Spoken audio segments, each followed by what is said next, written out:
So if you are watching this, chances are you are an agent attractor looking to grow your downline, your team, or your brokerage. And you may or may have not spoken with my company at agentattraction.io. Now, I thought about this for a long time, and I was like, should we release this to the public? Is this something that is worth it to give away with the value that we are providing? And I really thought about it, went with my team back and forth. I'm like, you know what? I think that a lot of people could benefit from this. Let's just say, you never decided to become our client. I want to pay it forward and show you what is possible at the very least. And, we had a great coaching and mastermind session with our clients at agentattraction.io.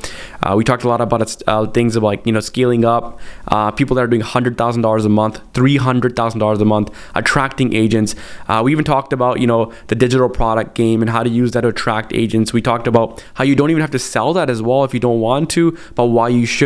Everything you need to know from people that are actually in the trenches doing the stuff that we talk about on this YouTube channel and in general at agentattraction.io. So what I'm going to do is I'm going to go ahead and play the video, take out your notepads, hear all the questions, absorb it, and see if this is the right fit for you. At the very least, you'll get a brand new paradigm shift on how agent attraction should be done. We'll go Will. How's it going, man? It's going good. I don't think my question is really relevant to everybody else. I'm honestly just working on product. I think we've come a long way since I started working with you. I think we've got sales and marketing figured out. The real bottleneck is actually product, because we just onboard too many people and then shit gets crazy. So that's where I'm at. So I'm not going to bore everybody with the details of that, but it's going really well. Yeah, we're having record months, month after month. So really happy. Good stuff. Yeah, what I'll do is I'll share how I don't think you were on the call yesterday, but I'll share my screen in a bit. I'll show you how we manage our Asana board and how we have a little back-end pipeline. It's probably easy. You could just take the stuff I say today and then implement it right away. It's helped it quite a bit. And yeah, I think I'll just share some other stuff that's working for us on the back end, even for the REMC offer, what we did. But yeah, we'll get into that shortly. My rule though for the product stuff has always been weekends are for product, and then the rest of the week is just for scaling up and everything. And obviously depending on where you're at. I mean, if you really need to build a product quickly, then spend deep work hours every morning, but I leave it for the weekend. It's always worked. Yeah. I think one thing I can actually share that maybe this might be more relevant to the group too is, I think I told you or Jazz before too, but I met a guy in Toronto, and he runs another kind of agency that's doing this, and they're doing $1 million a month in US. And he even told me, he's like, well, once you get to 900K or 800K, you're going to hate your life, is what he told me. Right. And I think the closer I get there, I start to realize too, it's you end up, when you start onboarding so many clients, you're actually building a brokerage. It's just that instead of getting paid through percentages, you're just getting paid a flat fee. So honestly, I'm just kind of working on a lot of customer success stuff, because I'm looking really far ahead and realizing that, yes, we can build this as just a cash flow front end business and we can make cash. But I know one of the big things you teach a lot of the time, which I encourage everybody to really listen when Prav talks about it, is building the back end and LTV and stuff like that. So even me, I'm just trying not to get shiny object syndrome. I think I'm really just focusing on renewals and ascension. That's kind of the back end that I'm really focusing on. And when I say ascension, I have people who want to learn how to build a team. And then I have people who also want to build agent attraction, kind of what this group is about too. Because I have so many people who say oh, I want to build what you're doing. And so I'm getting to the point where I have to kind of build an inner circle marketing for people who want to do what I'm doing. Mm-hmm. So I'm really just kind of going that route. And I'm trying not to get shiny object with CRMs. We figured that already. There's IDX solutions too. We have a lot of people who come in and they don't have an IDX and they want one. So I don't know. Do you have any more feedback on, I guess, what would you in my situation, if you're kind of halfway there to that million point and you want to increase the LTV? Because right now my LTV to CAC is 10. But when I talked with Alex Ramosi, when they were scaling Gym Launch, they were at I think 150 to 1 LTV to CAC ratio. So what would you do in my case? It's because Hormozi was charged once they made their money back in the first 30 days, right? So the big thing with Hormozi was they made their money back as fast as possible. Then they sold, I think, 3-year deals. They locked them in, right? It was licensing.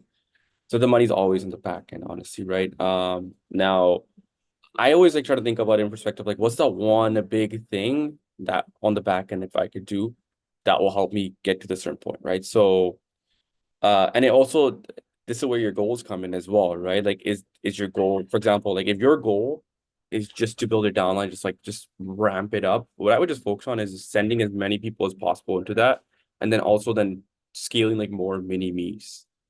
And I could talk a little bit about how you like, just there's a lot of ways to do that. You can sort of be like a growth consultant, take profit or revenue share, right?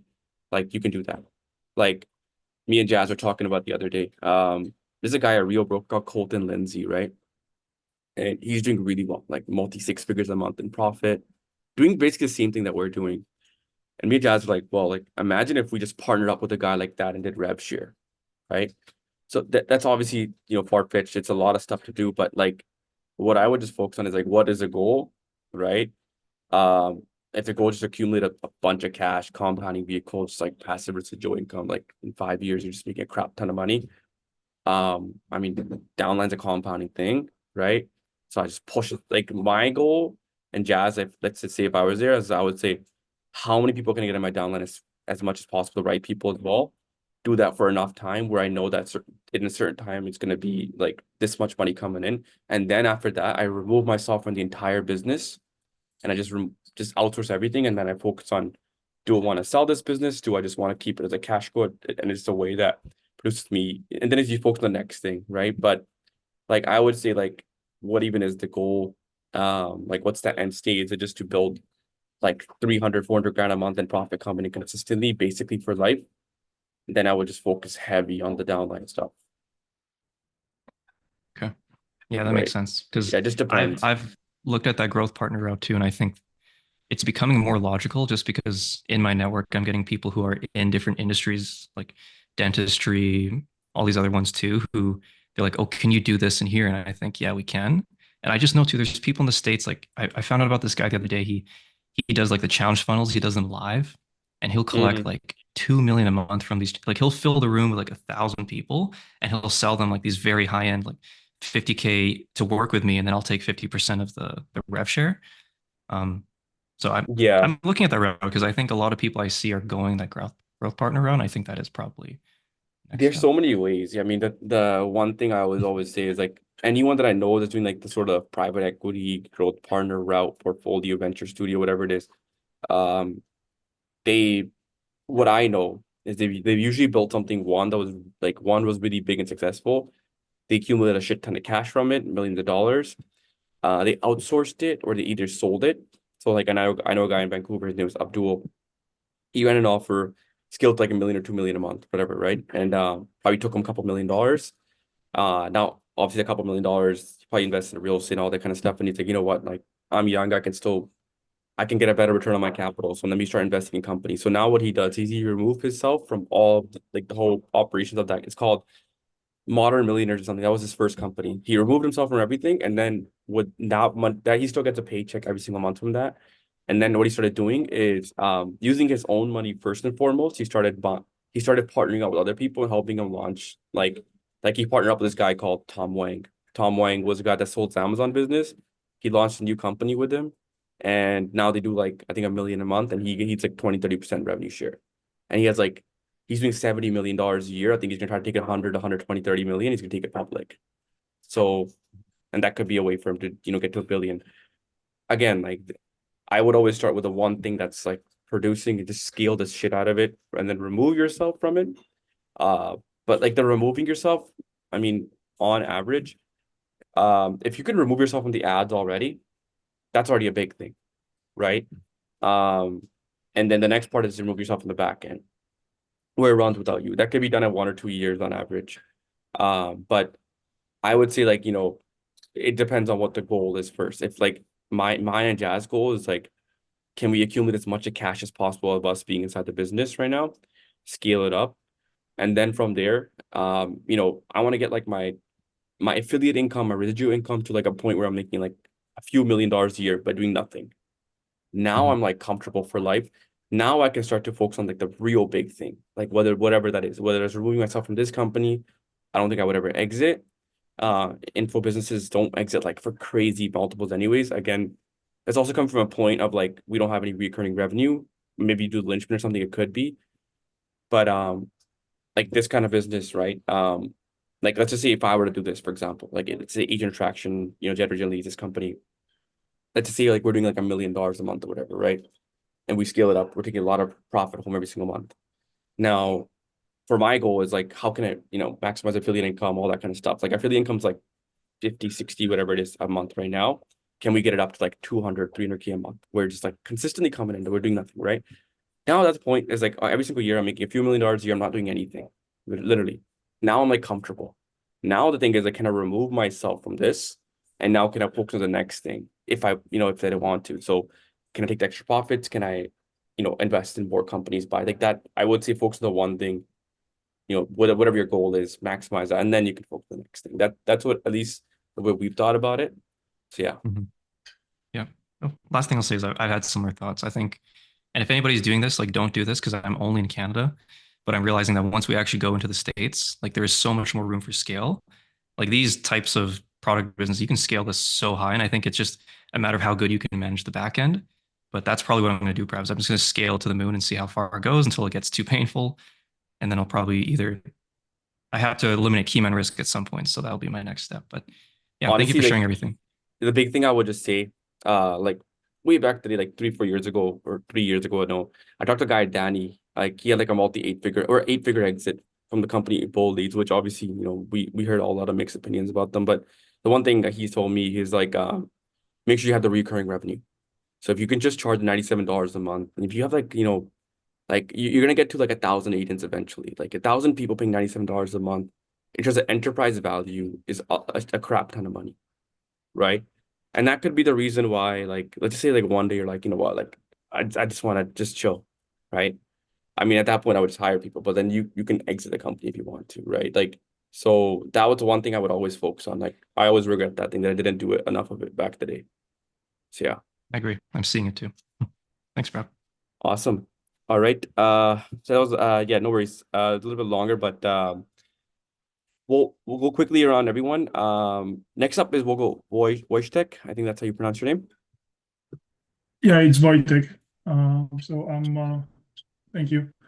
I am at the very, very early stage of everything. Kind of doing the write-up for my pitch.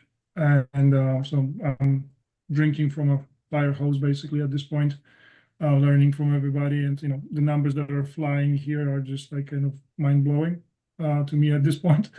But I'm actually in the States. I'm in North Carolina, in Charlotte. So excited about this group, the program, the product, and we'll see where it takes me. So I don't have Awesome. much more to contribute at this No point. worries.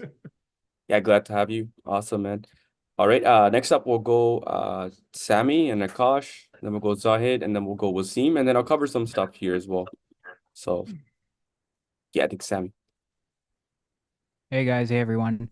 Nothing much new. Probably I think we've been in constant communication this entire week. Just trying to build out my CSM. So I took your recommendation. I took our first ever sales guy who is not really a sales guy. He's just been sitting in that position for the longest time. So I just officially congratulated him today on his CSM position. He's on salary now. He can relax. He deserves it. He's helped me out a lot.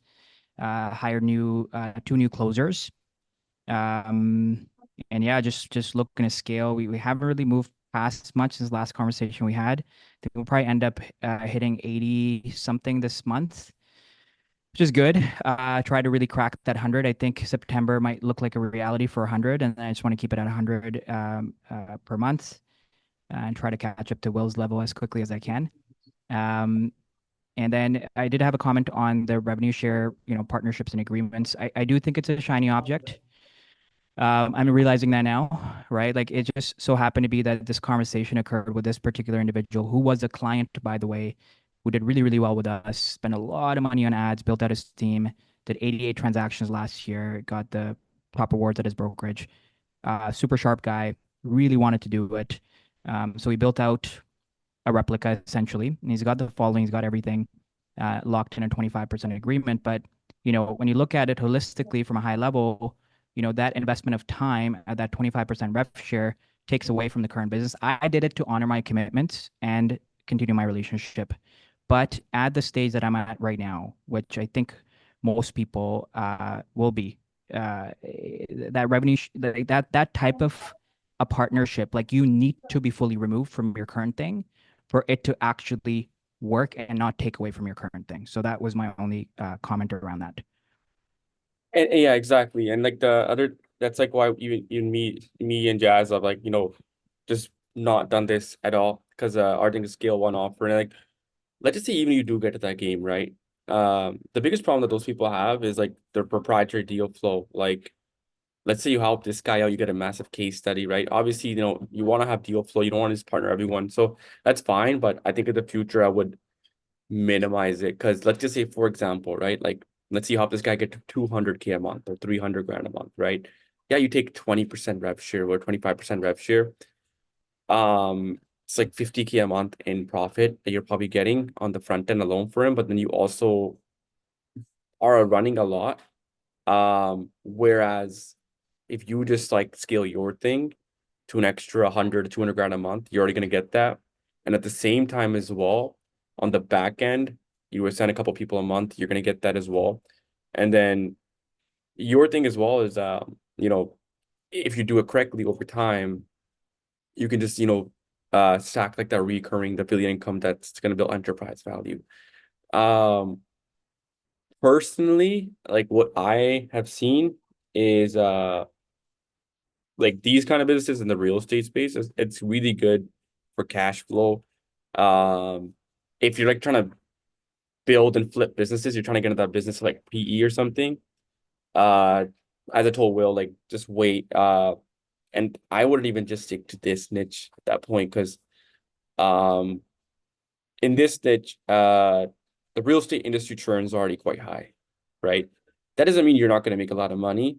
You could probably take home seven figures in profit if you do everything really well per year. But it's something that will pay you really well. But I would say that more so from a standpoint of it. If you're trying to like build this company up and like exit or something, you still can. But I would probably try to, if you are going to do that, like be fully remove and only invest in companies that like were like crazy LTV to CACs, maybe software or something. Because like for example, there's a guy named it's a good book I read called Barista the Billionaire, guy from Vancouver. He lives in Victoria now, Andrew Wilkinson. And then what this guy did is he had like a agency type of business.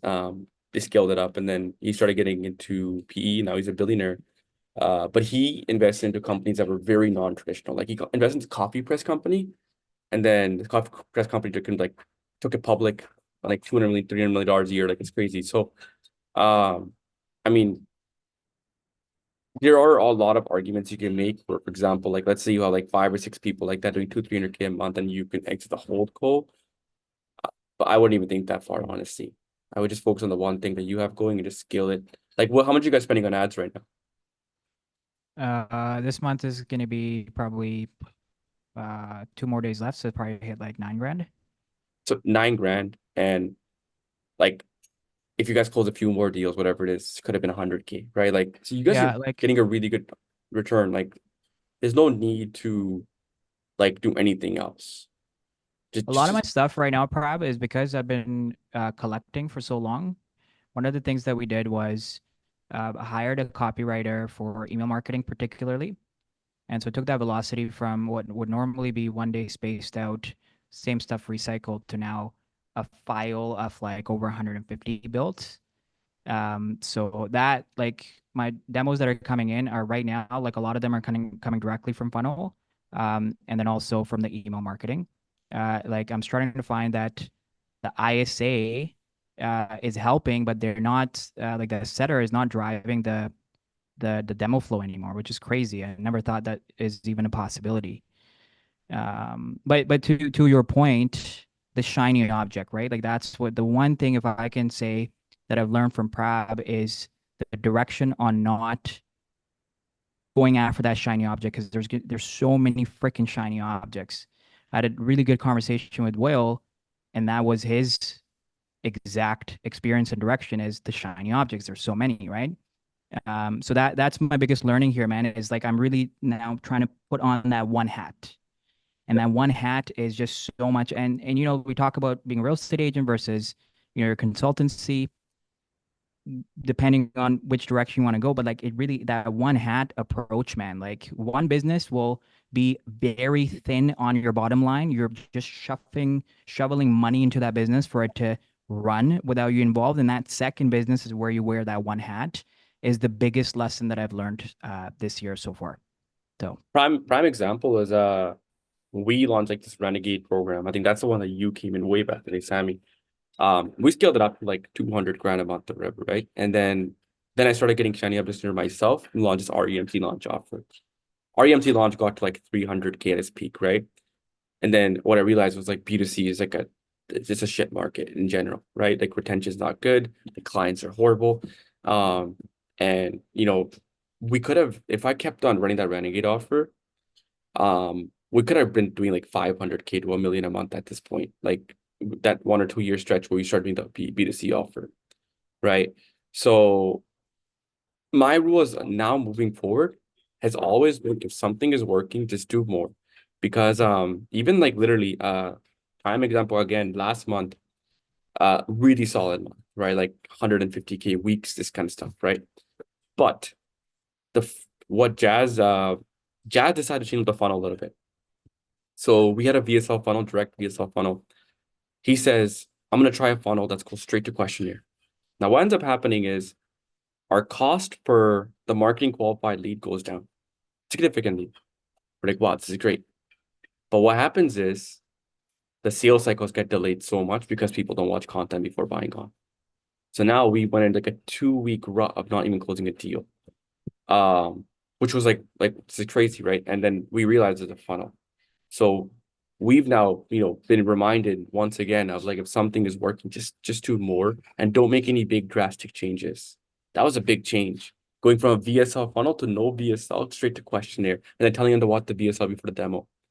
The thing is, people don't watch the VSL before the demo, no matter what. They say you can lead a horse to water, but you can't make it drink. So we had to learn that lesson again, and we just changed it last week, and now deals are coming in again. So my rule has always been, if something is working, just do more. And especially on the front end, where it's so volatile, don't make any changes, like big changes. Like just keep it going if it's working. Keep it going until it breaks, and then you solve that. Because realistically, like, you know, that's what we did, and we got reminded once again. Okay, I'm gonna quickly go through everyone here just so we can finish off here. So next up, we'll go Akash.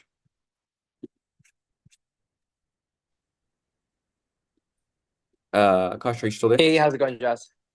Hey, how's it going, man? Sorry, Prab. How are you? Good, man. Sorry, I'm just right now moving. That's why it's a little chaotic. But I was just kind of basically like I kind of started the whole launch, and I've been kind of working on it right now. And the one thing that I'm curious about is like, at what point do we want to hire setters and stuff like that? Because I haven't hired them just simply due to the fact that I was like, okay, let me get in on the sales calls, let me kind of perfect it, let me master it, and then I'll start bringing them on. But when it comes to volume and income, I feel like I'm in a position where I can pretty comfortably do it. Like I think I can comfortably do 15 to 20K a month in this business alone, just due to like my other businesses and how much they make me. So I can invest it. But like, at what point should I make that plunge? And at what point is it worth it that I should like put more money into? Because right now I'm just doing the basic $100 a day, you know, on ad spend, and don't have any like setters or closers or anything like that. But if I wanted to buy back my time and I wanted to put more money into it and just pump a little bit more, at what point is it worth doing it? Because I feel like the only reason I'm not scaling up to $10,000-$15,000 a month in ad spend at the very minimum is because I was like, okay, I need experience and I want to first get this down before I look to bring anybody else on. So the setter can be done right away. You can do both of them right away, by the way. I just recommend that, like, just closing 1 to 3 deals yourself before hiring any closers smart. And the reason I say that is because ideally, if you have like a closer, right, and like they might be good, and then all of a sudden they start like shitting the bed and they're not good, at least you can come and be like, hey, like, dude, this is where you went wrong. This is where you went wrong. Like, this is what, you know. Yeah. So that's why I recommend like just knowing the skills of closing yourself. Obviously, I haven't closed a deal for myself in years, but when you're first launching and like starts ramping up, Setter can be done right away. I would hire that no accent caller company. It's been great for us. But the closer, if you've closed from the cold traffic, not from like your audience or anything, from the cold traffic, 1 to 3 deals, you can start looking Yeah. for a closer, right? Okay. That's what I recommend. Yeah. Okay. So basically, after I close my first 1 to 3 deals, like I can start looking to bring them on. Essentially, like that's when it's okay to start scaling up. Correct. Okay, Correct. sounds good. Yeah, because I think that was the only thing that I was kind of struggling with, was because like in my real estate business, I have ISAs. In my other business that I have sales closers there too. So I've kind of bought back my time in a lot of ways by delegating these tasks out. This is the only business that I haven't, but I have the cash flow to like probably put 15 to 20K per month into it with ad spend and hiring people. Like I have around that budget that I could do, but the only reason I'm not is because of just a simple reason was because I was like, okay, maybe I should get more experience before I did, but that makes more sense. So I'll try to get my first couple deals and then I'll go ahead. You get the setters right away, honestly. Like, Mhm. and then the first couple of deals, like typically takes about 25-ish days for a lead to convert. That's on average for this space. So I don't know how long you've been running ads, but like, yeah, if you're collecting deposits, great. If you're closing deals, even better. Then you can start looking for a closer. Yeah. Okay, makes sense. I'll go ahead and I'll do that. And I saw the comment, run it up. I'll definitely try. Awesome. Awesome. Yeah, thanks. So yeah, guys, what I want to quickly talk about here, and we won't keep it too long, is just one, some people on the call, I want to talk about some things here. So there's a scaling and agent traction piece. Like, how would I look at that? And there's a product and backend piece. I'll share my screen for that in Asana. And then I'll just talk about scaling more mini me's. These are just the last ones, like it might be hard to grasp for some people, but I'll try my best to explain it. So scaling agent traction, the rules I always follow. Already recurring themes of the call. If it's working, just do more of it. That's it, right? And then keep on doing it until it breaks. Try not to change anything too much in the front end. If it's already working, just do more. Like prime example was us this month. We tried changing our funnel. It was obviously an educated decision, but looking back, I'd always rather be safe than sorry. And then scaling, you're getting 1-to-1. If you're spending 3, 5, 10K a month and you're making that money back in the first 30 days. Sometimes you might make 95% of it back, right? Whatever it is. Obviously, ideally you want to get more, spend more in ads. Keep spending more, keep spending more. That's always the goal, right? And then when it comes to like what I always solve for like people that are on this call that are trying to like attract more agents per se. What I solve for is the economics first, the machine, and then you can start to play around. As in, like you selling the solution is what's actually gonna allow you to keep running ads for years on end and make money, of course, right? The goal is obviously to attract agents. And if you solve the machine where you're collecting cash and it's self-sustaining, now you can start to be like, okay, on the front end, do I have to sell the product if I want to? No, right? So then you could do something like Joel is doing, where depending on the economics and seeing, right, and how many agents you can onboard with all that kind of stuff, you can just get your salespeople to start saying like, hey, like, perhaps got this awesome program just for you. And after asking some questions, think you'd be a good fit for his actual mastermind, whatever you want to call it. I would love for you to hop on a call with him instead. He can walk you through a unique opportunity. And then they just book on my calendar directly. And then from there, on that call, I talk about the opportunity, like, hey, you'll get everything here, but you can, I would also love for you to partner up with me. I think you're a good fit for this. Here's the benefits.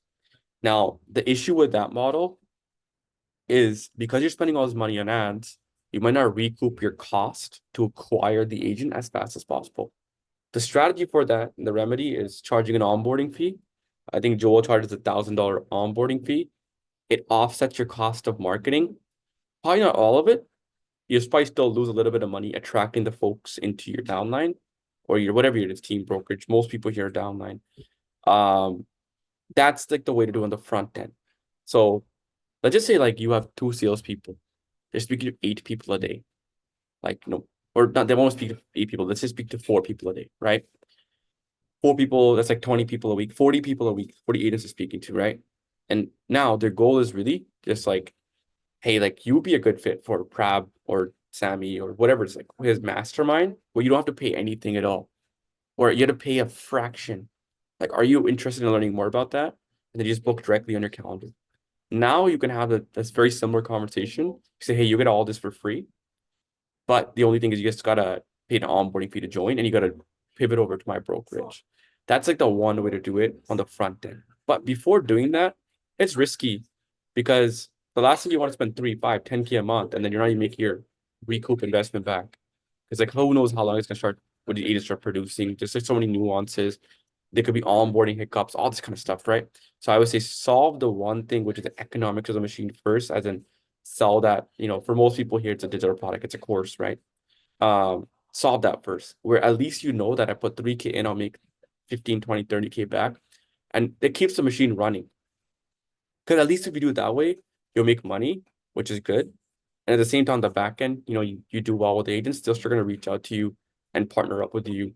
And they want to work with you further. And then another strategy is like if you already have people in your organization, your downline, in your customer community, in your agent community, whatever you use, school, just get them in there too. So now they can start cross-pollinating as well. Like that's what I say is like the first thing to solve. If you want to, like once that's solved, I would say like 30 to 100K a month range, you can try it out where you can have your salespeople. Ideally, your salespeople should be licensed at that point in your downline, and then they can just start they can just start pushing to you before you don't even have to sell the product at that point, but solve for the product first, because at least that way you won't lose money, you could keep scaling it. Because it's not about just solving, it's about sustaining it too, right? So that's my thing on this whole piece. If you want to play the game where you're willing to lose money on the front end, I do not like the game at all, to be honest. I'm always very risk averse in that sense. Then you can go straight to, I got agents booking with me.